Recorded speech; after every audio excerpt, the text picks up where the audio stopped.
hot. And I took the long bus ride. Yeah? And I was just thinking today what it would have been like, that bus ride and all of that. In And the cold and rain. yeah. Yep. Yeah. Yep. It's weird. We have some strange weather patterns around here for sure. Mm-hmm. I'm going to just. Oh, There okay. we go. That's okay. I can Just button wanna make sure you're perfect.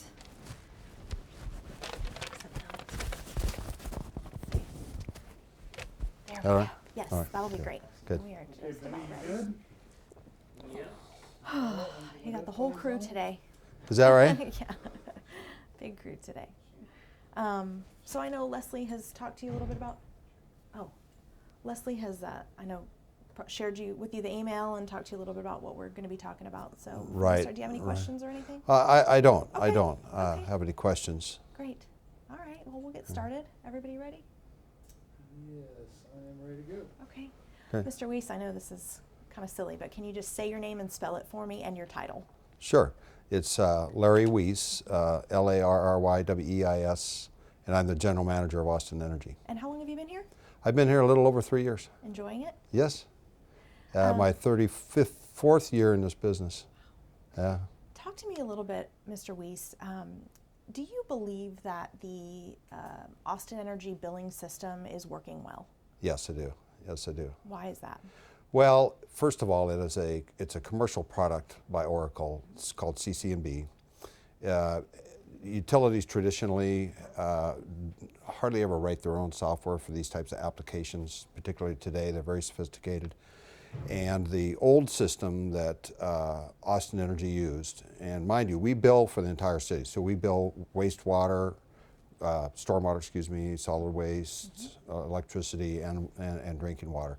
We have the responsibility for the entire city to do that.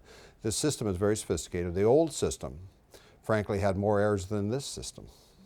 And the old system was adapted primarily for smaller type utility applications. And as Austin Energy grew and as they consolidated the billing, that system became very unstable. As I understand it, was not here.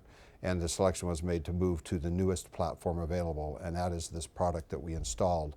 It's being installed by several utilities around the country. There's been similar installation difficulties with contractors and with the various sophistications that we put in place here. But I believe that we have now turned the corner on the application. I'll describe it this way, that the application is really a framework. There's a core framework to it, and then you add pieces on, and that's the flexibility of the system.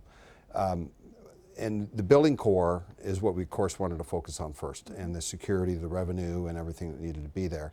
And now we're adding the pieces on that are necessary for our staff to do the business we need to do, for us to develop sophisticated products for consumers and other things that are going to be put on there.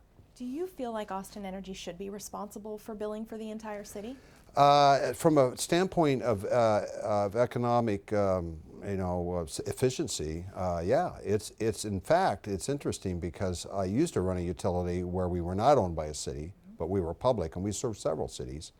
And I think it would have been a great service to those cities that we did all the billing for them, so that there's one process, one billing system. Now it becomes a little more difficult when there's billing problems, because there's different entities involved and the solutions to those problems. So let's talk about some of those problems. Sure. You know, I know you've seen our previous report. I know you've probably had a chance to review the emails that we've provided.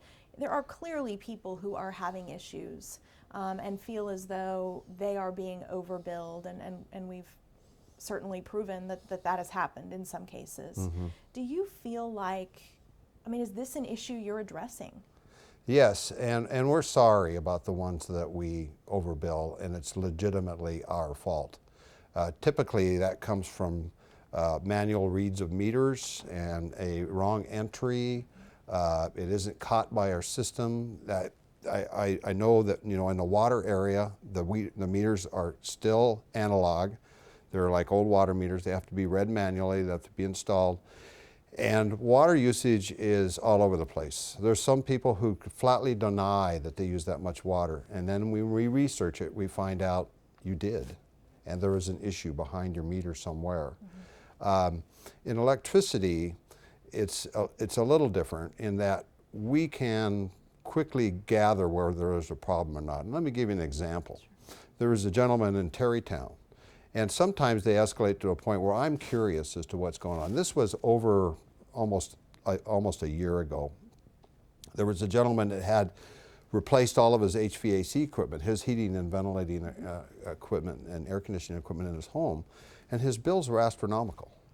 And he had conspiracies about people stealing from him, and our meter readings were wrong. And so we verified our meters. We changed our meters, which are automatic. They're intelligent meters.